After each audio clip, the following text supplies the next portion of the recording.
The sun shone brightly as Duck, the Great Western engine, was puffing down the now reopened Wellsworth and Sudbury old line. The line got recently reopened after Sir Topham had reopened the line after recent construction.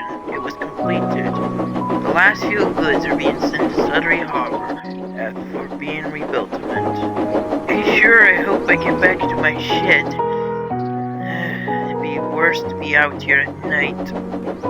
I can agree, said its driver. I wouldn't even like to be out here during night.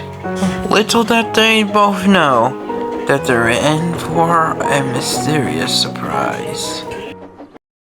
As they neared Crosby, the switches were directed into the old abandoned harbor. The trucks, which they were supposed to be, delivered exactly at Crosby. But Duck didn't realize this, and was diverted on the wrong line. "What's this now?" said Duck. "I don't know," said his driver, "but whatever it is, it must be false area." As they tried to reverse back, the switches jammed, causing the brake van to derail. "Ooh, bother. Now we're gonna be stuck here," said Duck.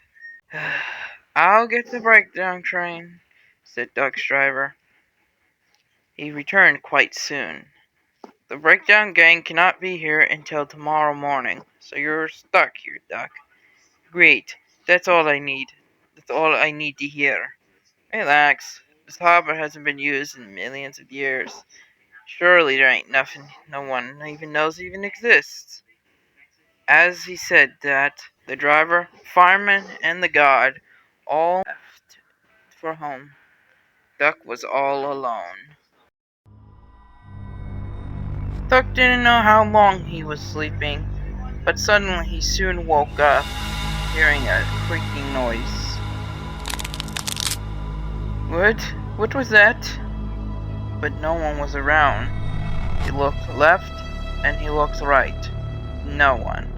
The creaking started again.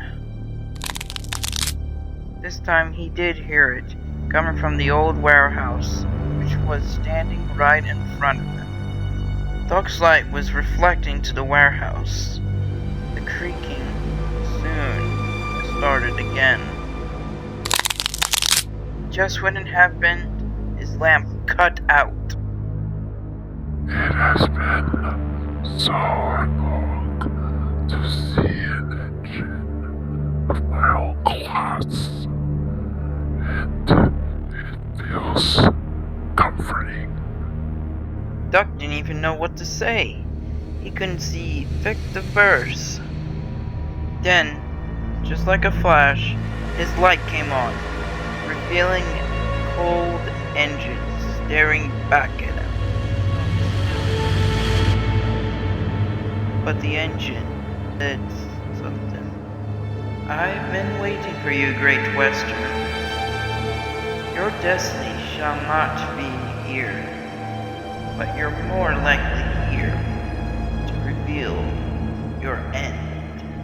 And just like that, the engine vanished, leaving a lightly glow of the entrance of the warehouse.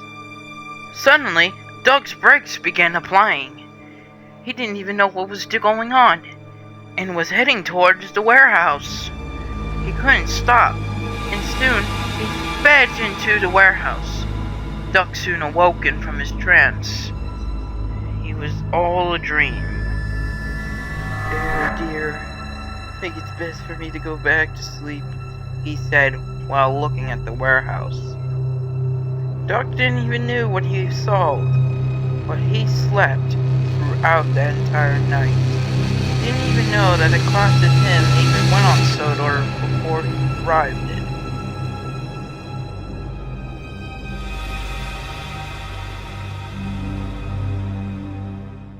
A few days later, after Duck's incident at Sudbury Harbor, Duck was talking to Douglas. Duck was talking about the prior incidents of the night when he saw an engine that looked exactly like him. "That doesn't sound right. You're the first Pioneer tank to arrive on the island, and that could be confirmed by Edward."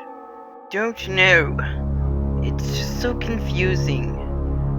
This pannier tank was one of the last designs, one without a roof exactly.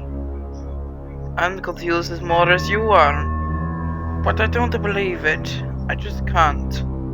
Edward, who overheard the conversation, slid out of the yard quietly.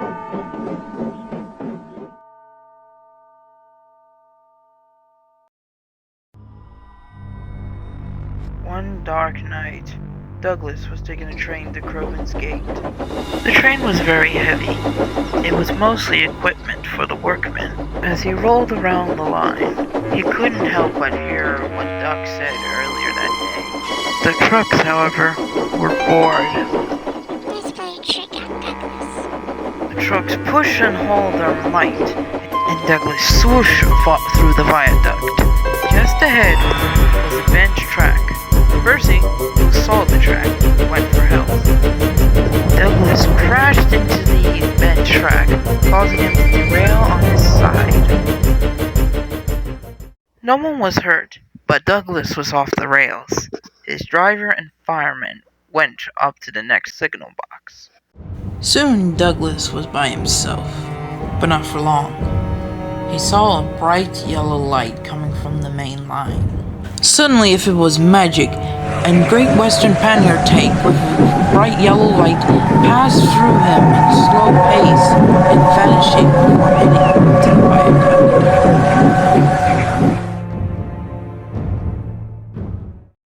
What a ghost! That you do realize there's no such thing as a ghost. The lamp, the class, Edward soon spoke. It looks like you have encountered Asdern.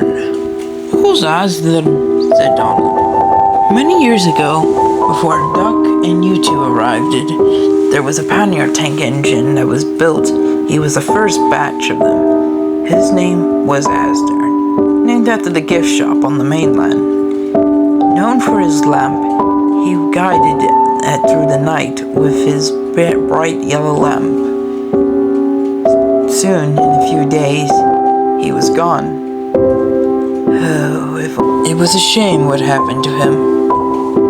What happened to him? One night he was taking the passenger train, and he was on the wrong line, and crashed into a shed. It was an old shed near the Arlesdale line. The engine and its coaches were dismantled from the crash. The impact couldn't save the engine, and it was said that Asdern died in the process. But sometimes, during nights, he appears to guide engines, but he destroys other engines that run on the line at night. He must have spared Duck from his own crash, because he was the same class as him. As for Douglas, it was probably caused from pure incident. Asdern never would have harmed an engine, only if they were mischievous and devious like Devious Diesel himself. Anyways, after the incident, Asdern was sent back to the mainland for scrapping. And as for the coaches, they were repaired. The Sudrian government covered up him like he never arrived in, which was a disgrace to the other engines that knew him. We were kept to keep our mouth shut about the engine, as he was a secret war support engine at the time. That's why we weren't meant to tell you guys about it. But Asdern still remains as a spirit, guiding other engines to safety or crashing them.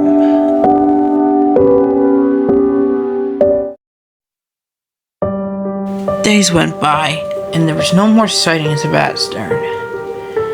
After Oliver crashed in the old shed where Asdern crashed, Sir Topham laid a memorial, memorializing about Asdern's legacy, after the Sudrian government agreed to let the engine memorialize.